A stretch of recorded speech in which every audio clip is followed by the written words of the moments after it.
So today I want to follow up on the last video that I did on Marxism, where I discussed the idea that workers are exploited.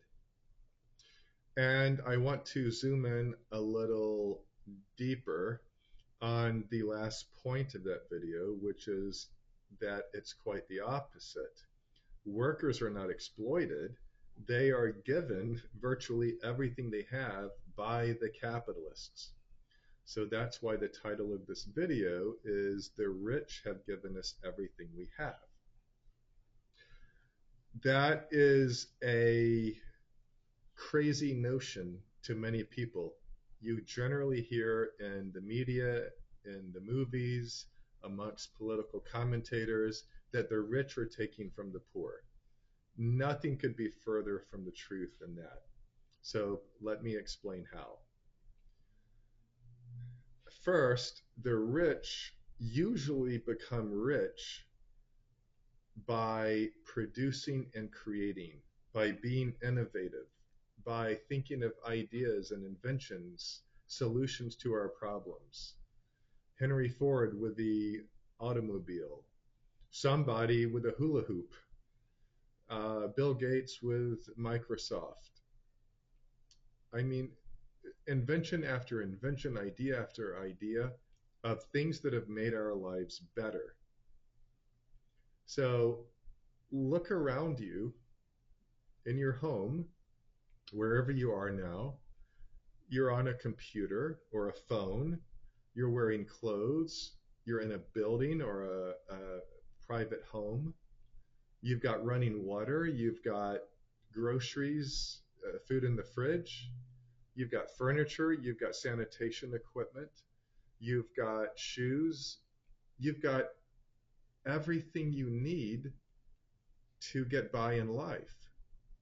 All of those things, just about all of them really, were created by somebody having an idea to get wealthy.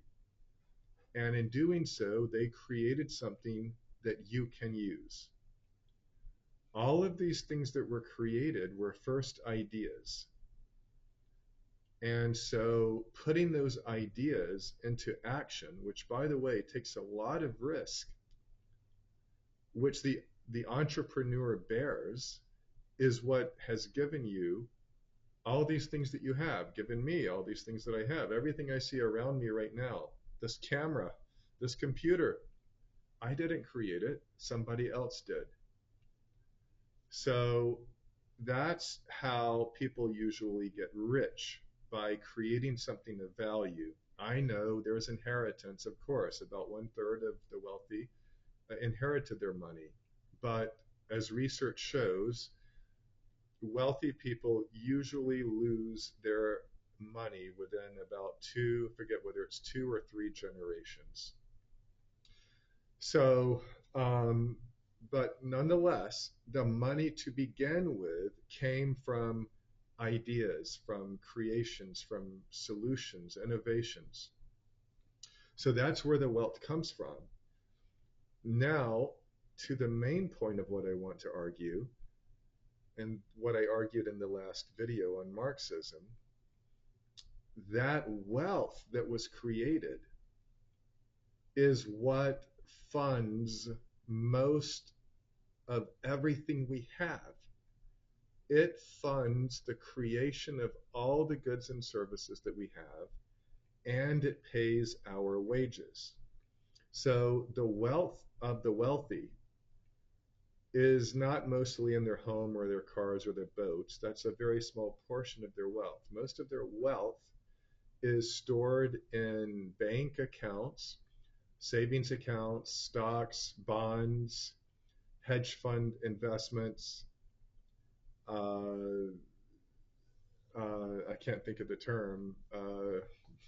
Anyway, private equity, I think I was trying to think of. Other forms of capital. The money exists somewhere. In other words, they're not spending it, they're saving it. When they save it, they usually invest it. That money, whether it's in a bank or whether it's in a hedge fund, is invested. If it's in a bank, it's lent out to borrowers who use it for new different projects.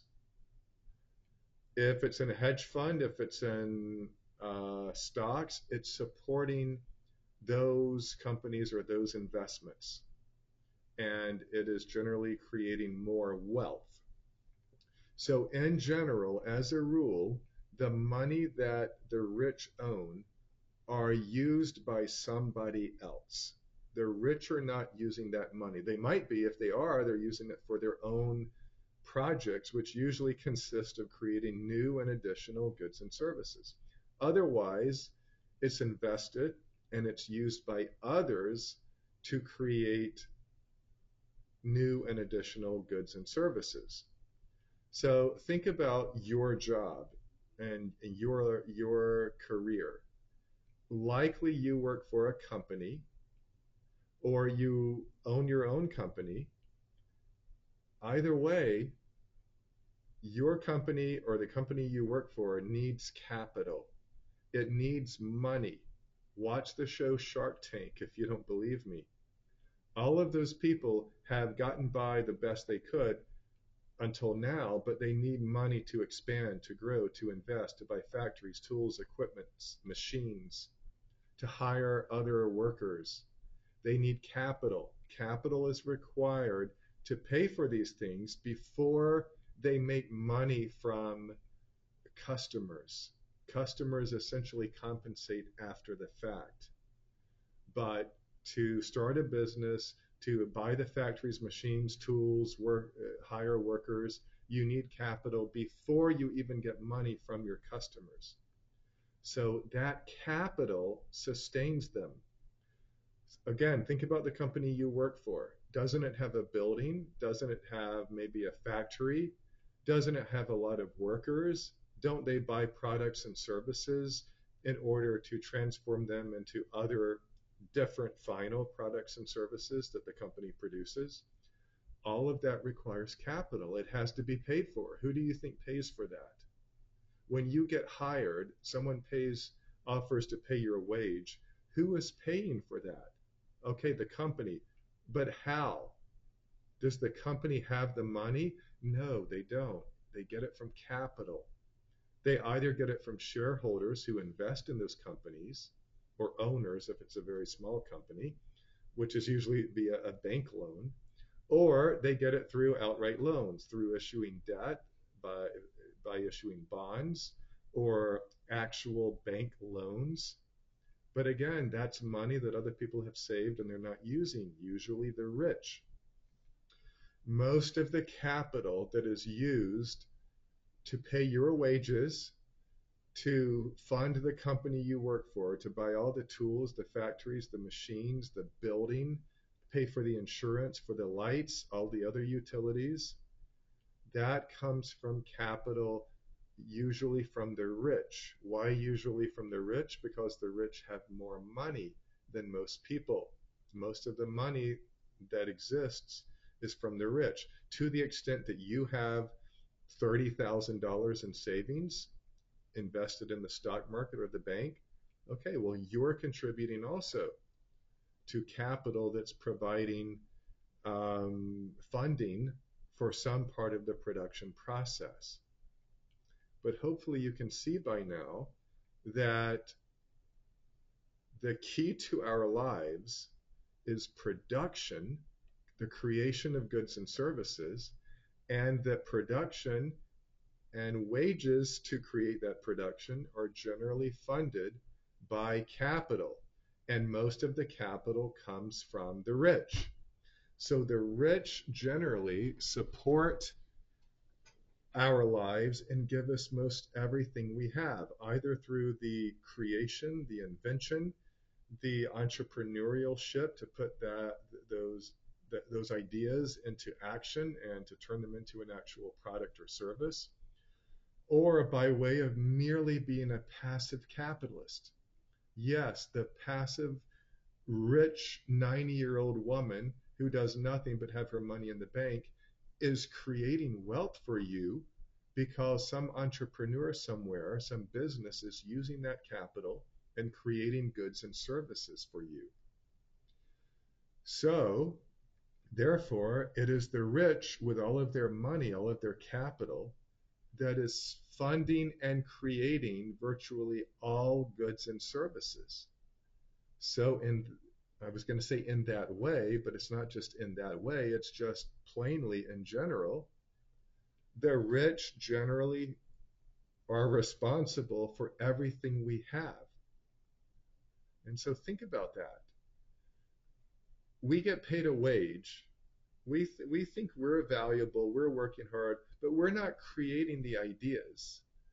As my favorite economist uses the example, when Christopher Columbus came over on the Mayflower, it wasn't Gomez and Pedro who got him to America. They didn't discover the New World. It was Christopher Columbus with his ideas, his insights, his strategy.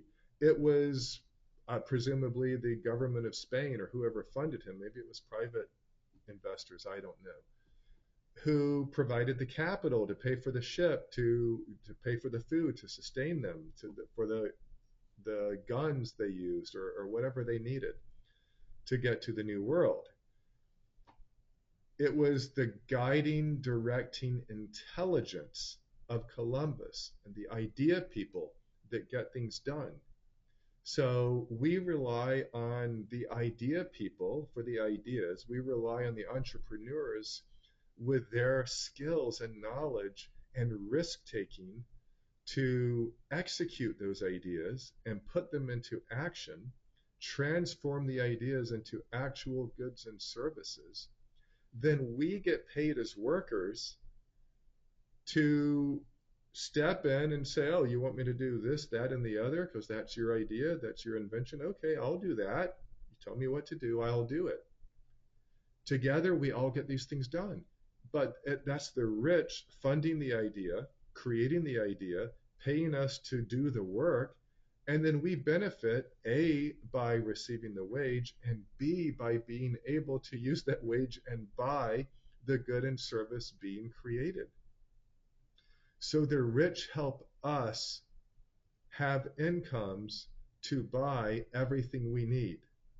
Isn't it clear by now that the rich fund, produce, and are responsible the whole way through the line of production of giving us everything we have, all of our goods and services, all of our lifestyle?